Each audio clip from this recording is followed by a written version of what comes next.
She looked right at me one night and, without hesitation, announced, "I'm inviting my ex to our wedding. Grow up about it." At the time, I shrugged and said, "Yeah, sure, that's perfectly fine."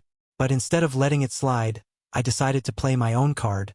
I invited his wife to come along as my plus one. Funny thing is, the moment Marissa realized Derek and Lauren were trying to patch things up, she suddenly decided Derek didn't need to come anymore. Meanwhile, Lauren thanked me like I'd just done her a huge favor, even told me I might have saved her marriage. I'm 30, and 3 weeks before the big day, I called the whole thing off. Honestly, I should have done it months earlier, back when Marissa first showed me exactly who she was underneath that confidence I once admired. We'd been together for 3 years, engaged for 1. From the start, I loved how sure of herself she was. Confidence was one of the things that pulled me in. But when wedding planning started, that same confidence twisted into something else. Something harder, sharper, less appealing. About 2 months ago, we were sitting down to review the guest list when she just casually dropped, "Oh, I'm inviting Derek." For context, Derek is her ex. They were together for 4 years, broke up 3 years ago after she caught him emotionally cheating with a coworker named Lauren. A year later, Derek married Lauren.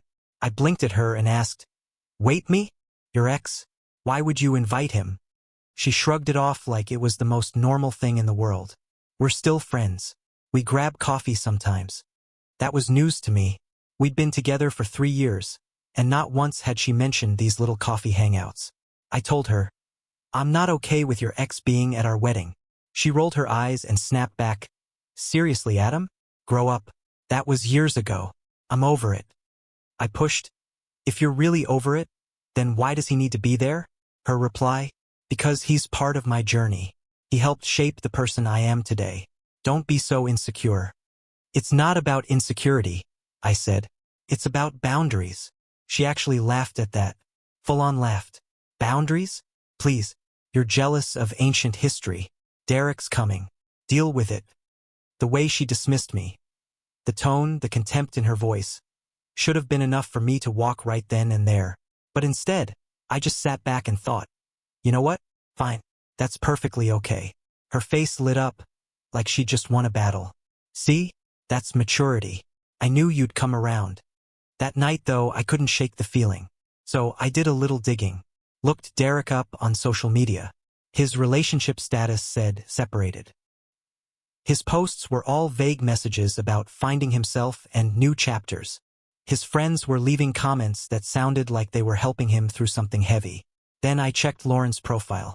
Her last post was from 3 months earlier. It read, "Sometimes love isn't enough when trust is broken." That really caught my attention.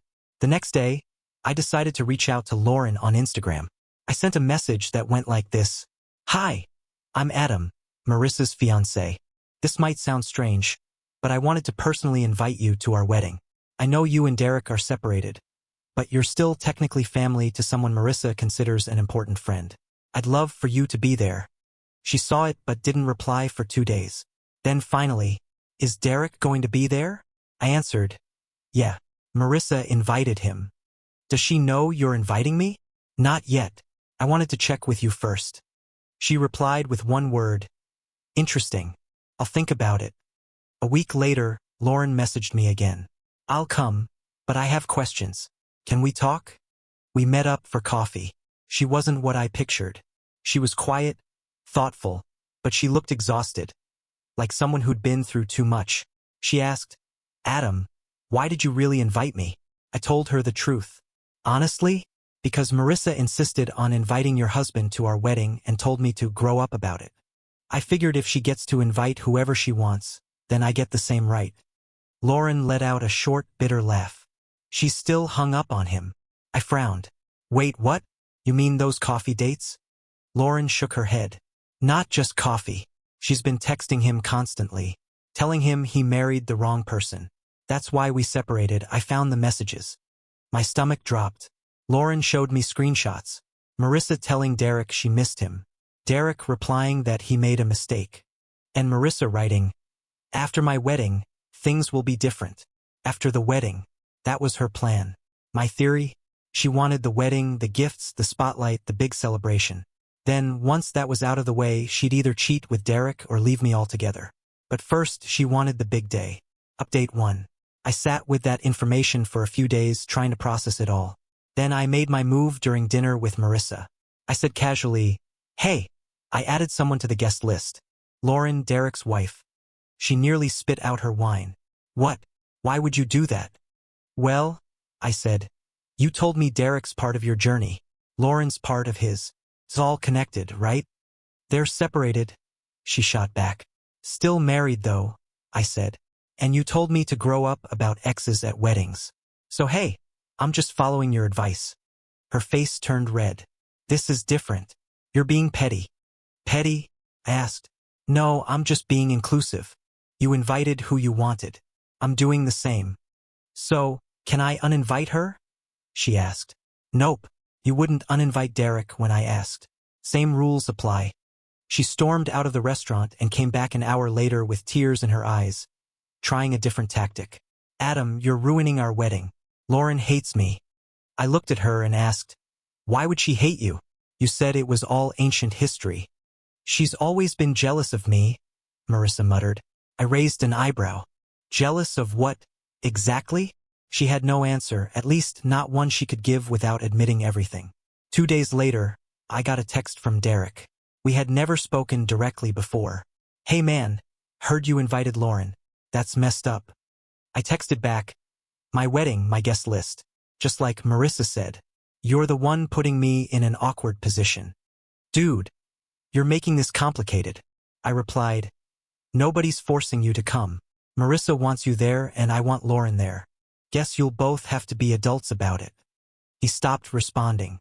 That's when Marissa's mom, Patricia, got involved. She called me up. "Adam, sweetheart, this Lauren situation needs to be resolved." "What situation?" I asked. "You know Marissa and Derek have history." "Exactly," I said.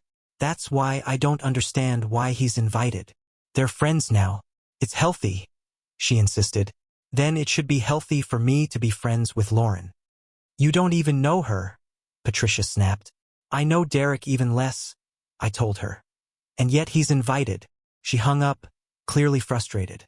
Meanwhile, Lauren and I kept in touch. But not about Derek or Marissa. We talked about regular stuff. Turned out she was actually a great person. She works as a vet, has 2 rescue dogs, and tells the worst puns I've ever heard. Before long, we were genuinely friends. Then came Marissa's nuclear option. She sat me down one evening with a copy of our venue contract in her hand. "Adam," she said, "look at this contract. My name is the primary. If you don't uninvite Lauren, I'll cancel the entire wedding." I stared at her and said, "Okay, if you're willing to cancel our wedding over one guest, that tells me everything I need to know." She tried to backpedal. "I don't want to cancel, just uninvite her." "No," I said flatly. "Why are you being so stubborn?" she snapped. "Why are you?" I shot back. After that, she started a campaign. She told all our mutual friends that I was deliberately trying to humiliate her by inviting her ex's wife. Of course, she conveniently left out the part where she invited her ex first. Our whole friend group started taking sides. Some supported me, others backed her. That's when I played my card. I forwarded everyone the original save-the-date list, the one that showed Derek was invited first with timestamps to prove it. Suddenly, the tide shifted. People started asking Marissa why she needed her ex at our wedding so badly. Update 2. Everything blew up spectacularly after that. 3 days ago, Lauren called me out of the blue. "I need to tell you something," she said. "Derek and I are trying to work things out." When Lauren told me that she and Derek were reconciling, I just said, "Me, that's great." She went on. Derek had admitted everything. The secret coffee meetups, the constant texts, and even Marissa's promises that things would be different after the wedding. He told Lauren he got swept up in nostalgia, chasing a fantasy, but realized he was about to throw away his marriage for something that wasn't real. I nodded. "Good for you guys." Then he showed me a brand new set of texts from just the day before. Marissa had messaged him about how she'd been thinking of their first dance at the wedding. We already had our first dance planned, together, but she was meeting him under the guise of friends, and was planning to ask the DJ to play their old song. That was it. I was done. I didn't confront her right away. Instead, I started making calls. The venue contract was in her name, but the deposit? That was mine, 3 grand, non-refundable. I couldn't cancel, but I could call them and make it clear I wouldn't be attending my own wedding, and that any changes should go through the primary contract holder, Marissa. Next was catering. That contract was under my name. I canceled it and got 70% of my deposit back. The photographer was my cousin. I told him the situation. He said he'd still show up if Marissa wanted him there, but he'd be capturing a very different kind of event. The DJ, my college buddy, laughed when I explained. Bro, I never liked her anyway. Cancel away. Then I went back to our apartment. The lease was in my name. She had just moved in with me. While she was at work, I packed every bit of her stuff neatly into boxes and stacked them in the living room. She came home to find me sitting calmly on the couch. Adam, what is all this? Your things, I said. The wedding's off. Her face went pale. What? You can't just cancel our wedding. I didn't, I told her. You did. When you planned to dance with your ex to your old song at our wedding. Her mouth fell open. How did you? Lauren. She and Derek are reconciling, by the way. Thanks to you showing your true colors. This is insane. We're supposed to get married in a week. No, we're not. I canceled everything that was in my name. The venue? That's your problem now. She tried switching tactics. Tears. Adam, please. I love you. No, I said. You love the idea of a wedding. Not me. I was just the guy financing your big party while you planned to flirt with your ex on the dance floor. It wasn't like that, she whispered. Your texts say otherwise. Then she snapped, switching to anger. You went through my texts? Not me. Derek showed them to Lauren. Lauren showed them to me. Your ex chose his wife over you. That broke her. She realized Derek had betrayed her for his marriage. He promised. Promised what? I cut in. To leave his wife after you were safely married to me? Silence. That was exactly it. Me? You need to leave. Now. Where am I supposed to go? She asked. Not my problem. Maybe Derek's couch. Oh wait, he's working on his marriage. She grabbed her phone and called her mom. Patricia showed up within an hour, glaring at me. You're really doing this a week before the wedding? She demanded. Your daughter was planning an emotional affair with her ex, starting at our reception. I told her. Yeah, I'm really doing this.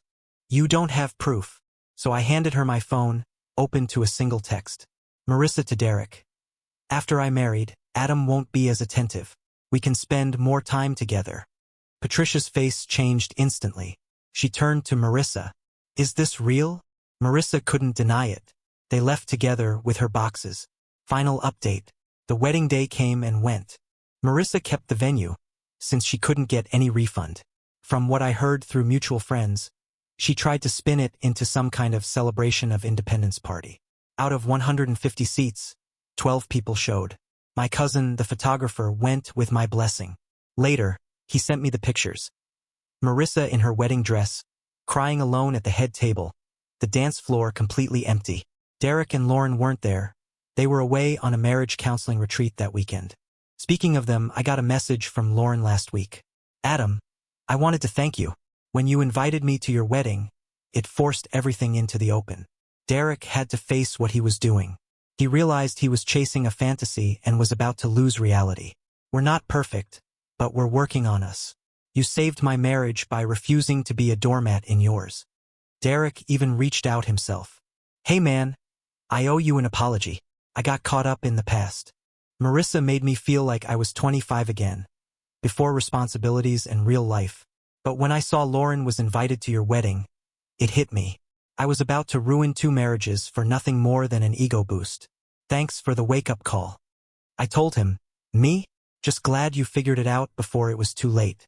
As for Marissa, she's been on a smear campaign, telling anyone who'll listen that I'm manipulative and that I planned this whole thing from the start. But the truth is in the texts. The timeline is crystal clear. She invited her ex first, refused to uninvite him, and planned to use our wedding as her launching pad for an affair. Her own bridesmaid, Jenna, eventually reached out to me. Adam, I'm sorry I didn't warn you earlier. She's been talking about Derek for months, how you were safe, but Derek was exciting. I should have said something. I told her, not your responsibility. I figured it out myself. Financially, I took a hit, Lost about 8 grand in deposits and non-refundable items. But you know what? Divorce would have cost me a whole lot more. Emotionally, yeah, it hurt. 3 years of my life gone. But better that than 30 years shackled to someone who only saw me as a placeholder. I'm in therapy now, working through the trust issues. My therapist asked me what I learned from all this. My answer was simple. When someone tells you to grow up about your boundaries, what they're really saying is your feelings don't matter to them. And inviting Lauren? First, yeah, it was petty revenge. But in the end, it exposed the truth. If Marissa had nothing to hide, Lauren being there wouldn't have been a problem. My family has been nothing but supportive. My mom told me, when she demanded you accept her ex at your wedding, she was testing how much disrespect you'd tolerate. You failed her test by having self-respect. Good. And here's the plot twist. Lauren and I actually became genuine friends. Not romantic. She's committed to fixing her marriage, and I'm focused on fixing myself. But we trade memes. She sends me pictures of her rescue dogs, and honestly, it's nice. Funny how life works out sometimes. As for Marissa, she's living back at her parents' house, still posting cryptic quotes about betrayal and fake love on social media. She's still single. Derek blocked her on everything after reconciling with Lauren. People sometimes ask if I regret how it all went down. And the answer is no. The only regret I have is not spotting the red flags sooner. Because here's the truth. When your partner brushes off your concerns about their ex by saying, grow up, they're not ready for marriage. When they threaten to cancel your wedding just to get their way, they're showing you who they really are. The wedding industry has a word for controlling brides. Bridezilla. But nobody talks about the ones who emotionally cheat, who use the wedding as a safety net while planning their next relationship. I dodged a bullet. Even if it cost me $8,000 and a venue full of empty chairs, it was worth every single penny not to be married to someone who was planning her affair at our reception.